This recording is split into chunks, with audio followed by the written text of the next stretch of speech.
Svetski dan sećanja na žrtve saobraćajnih nezgoda obeležava se 17. novembra. Ovim povodom načelnik policijske stanice u Knjaževcu Bojan Trifunović govorio je o značaju poštovanja saobraćajnih propisa kako bi se sačuvali životi učesnika u saobraćaju. Pripadnici Ministarstva unutrašnjih poslova u saradnji sa ostalim institucijama i lokalnim organizacijama svake treće nedelje meseca novembra obeležavaju Svetski dan sećanja na žrtve saobraćajnih nezgoda sa ciljem odavanja počasti svim žrtvama koje su tragično izgubile živote na putevima i njihovim porodicama, kao i onima čije su životi izmenjeni zbog posledica saobraćajnih nezgoda. Ove godine se 17. novembra obeležava dan sećanja na žrtve saobraćajnih nezgoda i ima za cilj da javnost podsjeti na sve izgubljene živote koji su mogli biti spaseni i da ukaže na veličinu ovog problema. Na putevima Zaječarskog okruga od početka godine otkriven je 12.291 prekršaj i evidentirano je ukupno 269 saobraćajnih nezgoda u kojima je smrtno stradalo 10 lica, 49 zadobilo je teške i 119 lakše povrede.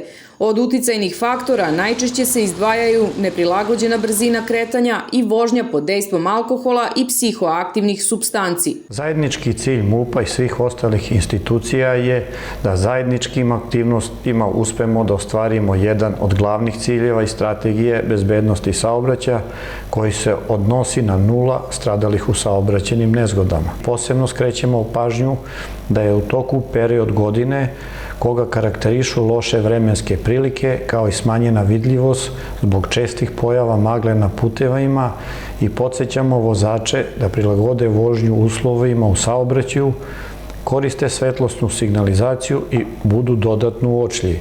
Pojačaju oprez prilikom vožnje u naselju i u blizini pešačkih prelaza, kao i na mestima gde je dodatno povećana frekvencija saobraćaja i da odgovornim ponašanjem i poštovanjem propisa doprinesu očuvanju bezbednosti saobraćaja. Od 1. novembra važi i zakonska odredba koja se tiče posjedovanja zimske opreme, a u nju sem odgovarajućih guma spadaju i lanci za sneg koji se koriste na delovima puta gde je znakom jasno obeležena njihova upotreba po snegu. Osnova bezbednosti saobraćaja na putevima predviđeno je da se u periodu od 1.11.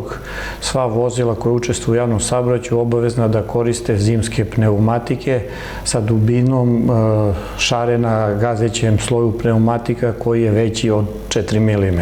Zbog toga apelujemo na sve vozače da poštuju zakonske propise i da izvrše zamenu zimskih pneumatika na svojim vozilima. Pripadnici odeljenja saobraćajne policije ove policijske uprave će, kao i do sada, pojačano nastaviti sa aktivnostima koje su usmerene na otkrivanju saobraćajnih prekršaja koji direktno utiču na bezbednost svih učesnika u saobraćaju.